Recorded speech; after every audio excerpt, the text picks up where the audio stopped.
Hi, my name is Alex and I welcome you to today's video.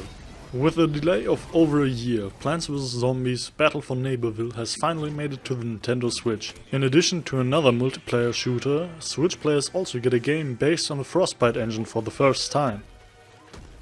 In focus are the big online battles of Turf Takeover. They are divided into several phases, similar to Rush.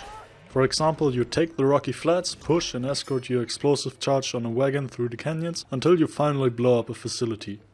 The decisive factor here are the very different classes with which you'll have to develop your very own strategies. Besides a classic zombie soldier with an assault rifle and a bazooka, there is for example the infamous carnivorous plant. It can dig through the ground hidden for a short time to eat away attackers at the base. One swipe and the enemy's gone, without having to spend a long time working on him with projectiles. I like most of the 6 new classes quite a bit. So-called co-op characters are especially cool.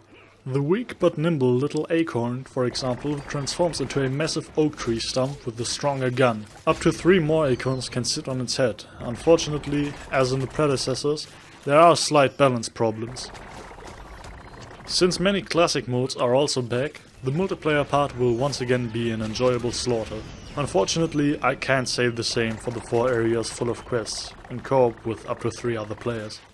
On the confusing overworld, where other online players are also scurrying around, I felt a bit lost at first. With the help of the glowing question marks in the center of the square, you can see through a bit quicker. As a single player, tasks like zone defense against somewhat listlessly thrown together standard bosses aren't too much fun. A positive detail is that you are allowed to try out the special features of the classes in a small theme park of the hub world at your leisure. It's also a pity that there are no class variations anymore. In the past, for example, you could turn the flesh-eating chomper into a fire-breathing flower.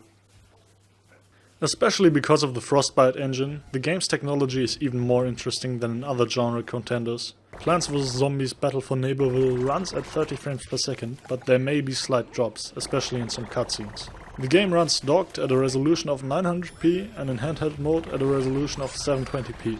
Due to the chosen art style, blurry textures or low-resolution shadows are not clearly visible, which makes the game look relatively respectable.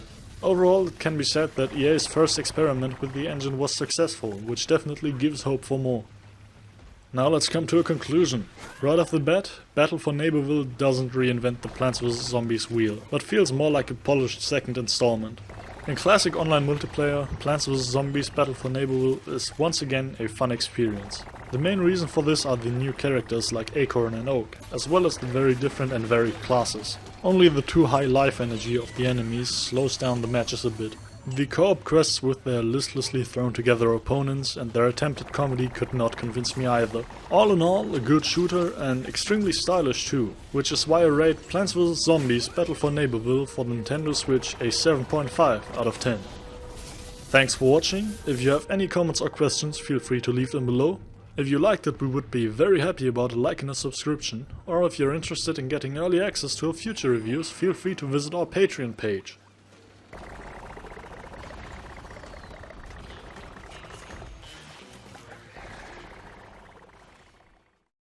Closed doors, I'm a fool for your love.